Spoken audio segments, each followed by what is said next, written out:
In this special series of Afternoon Light, you'll hear from participants in our Menzies Early Career Network, a program for university students to learn, research, publish on a topic of Australian contemporary history and liberal thought.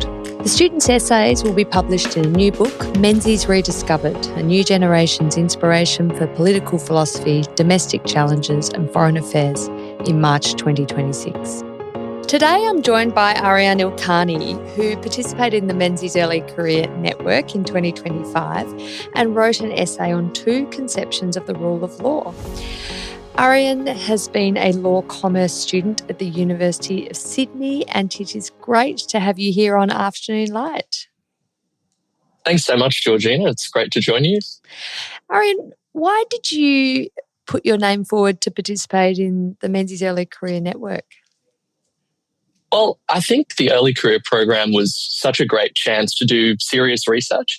It's different to, studying for my law exams, to write something that will be read, hopefully inspire some thought, and to look into an area that's potentially a bit controversial, an area in history to do with Menzies' legacy. This program gave structured mentorship, feedback on my writing. It's been a great opportunity to develop that skill, and just diving into those archival materials. Menzies' Bowen Prize essay is something I haven't been able to do, not studying history, which is one of my passions. So it's built my confidence that I can sort of contribute to those serious conversations. And yeah, it's been a great opportunity. Oh, wonderful. Well, it's been great to have you involved, Aryan, and participate in our masterclass and the workshop in Sydney and come along to the conference. So I'm really pleased you enjoyed it.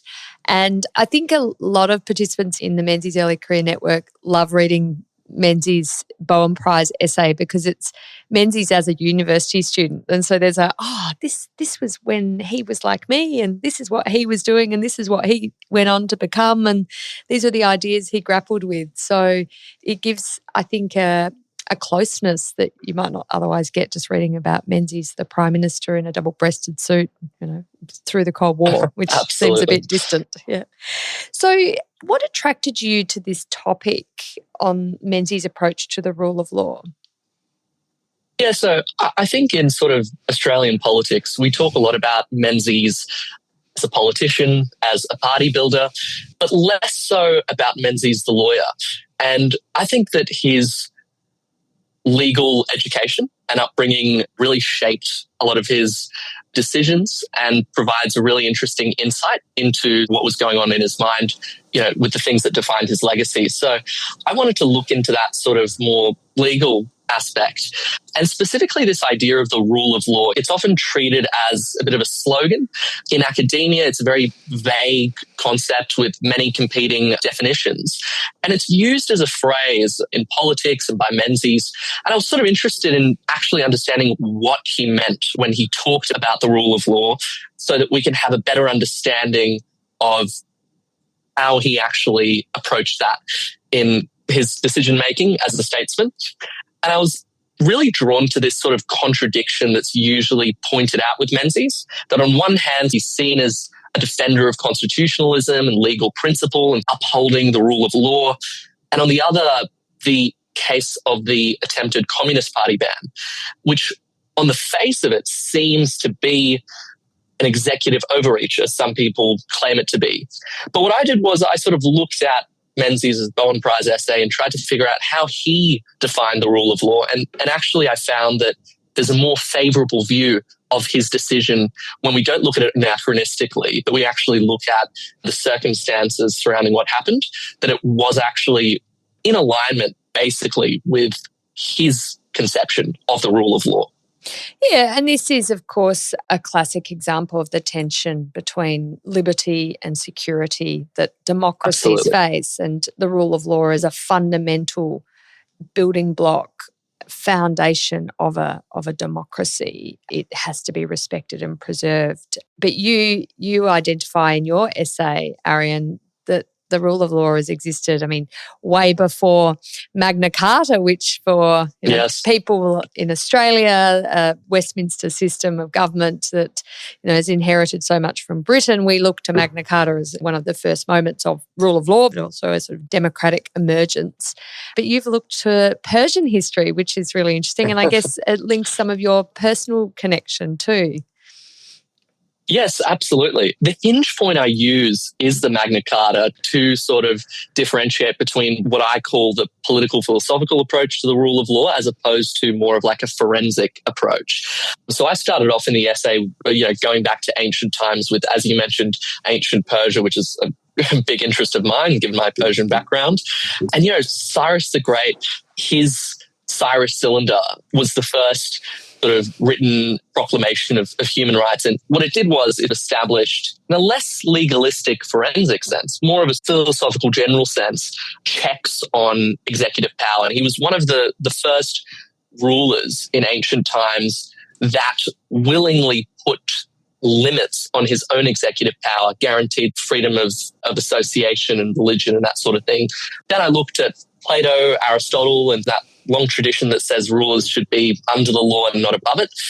And yes, as well, following on from that, Locke, Montesquieu, Hayek. And then the hinge point, the Magna Carta, I looked at sort of the jurisprudence that came after and how they looked at the rule of law, particularly Dicey. So before we get on to that, you write about the difference between political, philosophical and forensic approaches to the rule of law. Do you want to just explain what those two approaches are? Yeah, sure. Well, I think the political philosophical approach views the rule of law as more of a moral idea, as a philosophical standard. The forensic approach views it more as a legal and procedural standard. So when you're viewing things in terms of the political philosophical approach, you sort of ask the question, is this law just? You're making a moral judgment on what's happening. And so there's much less flexibility for exceptions, for example, in emergency times, because it's a moral idea which shouldn't have too many contradictions. Whereas the more forensic approach is more concerned about the procedure. And it allows for that flexibility, as Dicey does in his writing and as Menzies explains in his Bowen Prize-winning essay, that it's almost this utilitarian argument of sometimes you have to make slight infringements, what would seem like prima facie infringements on the rule of law, to actually preserve it overall. For example, in times of war, as he was writing in that context, World War I, in his Bowen Prize-winning essay, he later dealt with World War II, which is an interesting sort of parallel between Menzies, the law student, and Menzies, the statement. So that's the broad distinction between the two that I draw in my essay. Do you want to unpack the Bowen Prize essay and Menzies' position using this forensic approach? I mean, he's a law student. In the end, I mean, he's an absolute devoted protege of Sir Owen Dixon, who becomes a High Court judge, but he was his junior counsel in many cases when he was at the bar before going into politics. So he says his first love is the law. And if he obviously is very driven into public life and to serve, but I think he has a sort of slight sadness that he didn't get to pursue a legal career that would have taken him, say, to the High Court. But anyway, back to the Bowen Prize essay. I digress. Well, yeah, I mean, you mentioned his great admiration for Sir Owen Dixon. In my essay, I have an occasion where his wife said, "Bob, I think you ought to realize that Dixon is not God."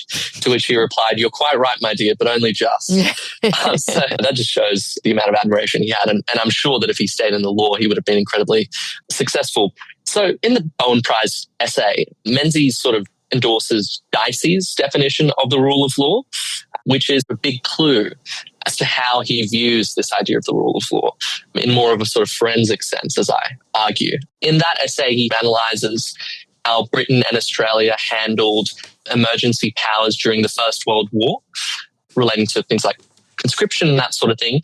He's looking at how governments legislate and act under pressure. And I've identified this interesting paradox that he allows for and that Dicey allows for, which is that sometimes you might have to on the face of it, infringe liberty, infringe normal legal processes temporarily to preserve the longer term conditions where liberty and the rule of law can actually survive. I mean, one of those is obviously the First World War with Germany. I mean, that's where you have to have flexibility and pragmatism with these ideas, as Menzies had. But he is still very insistent on certain strict limits. The emergency powers must be authorized by proper statutes, which they were, the Defensive Realm Act or the War Precautions Act, not just sort of executive whim. And they must be temporary, as he identifies in the essay, and tied to a genuine emergency, not sort of used casually in peacetime. So it's not unfettered at all, but that's the classical forensic reasoning. Like, he's less focused on the moral absolute, never restrict, and more on whether the restrictions are legally grounded, whether they're proportionate, whether they're time limited. And I think that essay really provides an interesting insight into the case study that I look at, which is the Communist Party ban. And the question you have to ask yourself is, does his attempted ban and all that came with that align with his sort of forensic view? And I think seeing that he actually thought that that was a time of emergency, it provides a more favourable outlook. Well, it's interesting. I mean, there's often criticism of his Communist Party ban or attempt in 1951, but of course he bans the Communist Party in 1940 during World War II and does that successfully. It's not challenged. But the argument goes, well, it was during a time of war, it was a national emergency, and so it could be sustained, whereas in the Cold War, which was a Cold War, not a hot active war, despite Australia being involved in some hot wars during the Cold War, that it couldn't be sustained. But I mean, do you think he was consistent in 1951 with this forensic approach that he had put forward in 1918? Yeah, so you picked up on the absolute right thing, which is that in 1940 he did ban the Communist Party, and that didn't receive anywhere near as much criticism. And that's because, there was a clear sort of period of kinetic war. I think we can analogize between the two. I think it's easy to sit here and look anachronistically at the past and say, well, it was inconsistent. But in that period of time, we have to understand that there was a genuine emergency with the Cold War. Menzies had access to intelligence, which made him think that there was an existential threat, and that the Australian Communist Party was proved to basically be engaging in very subversive behaviours, and that they posed a legitimate threat if a internal conflict broke out, which at that point in time was a very real, scary possibility. So I think he genuinely, he viewed communism as an existential threat, given its influence in the unions and all the infrastructure it sort of influenced. In his mind, it was an emergency-like situation, not identical to a kinetic war, but close enough to trigger the sort of exception he theorized as a student. And I mean, crucially, right, the Act was tested and it was struck down by the High Court in the Australian Communist Party and Commonwealth case. And Menzies accepted that decision. Yeah. I think his acceptance shows that he still clearly operated within that sort of forensic separation of powers framework. So I think as a balanced answer, if you look at it through a political philosophical lens, measured against that pure abstract rule of law ideal, it's hard to defend. But I think if you measure it against his own forensic approach by looking at his prize essay, the emergency powers logic, considering that, you can at least understand what he was doing, using those temporary, exceptional measures to protect the system. Of course, reasonable people will disagree, but that's where the question is where is that line drawn? And I think I argue that we should view him more favourably than some people do. Fantastic. Well, Aryan, congratulations on a great essay. Really interesting and great work finding some Persian history to put in there as well as some 20th century Australian history. It's been great to have you involved in the Menzies Early Career Network. Thanks so much, Georgina. I've really enjoyed everything, and thanks so much for the chat.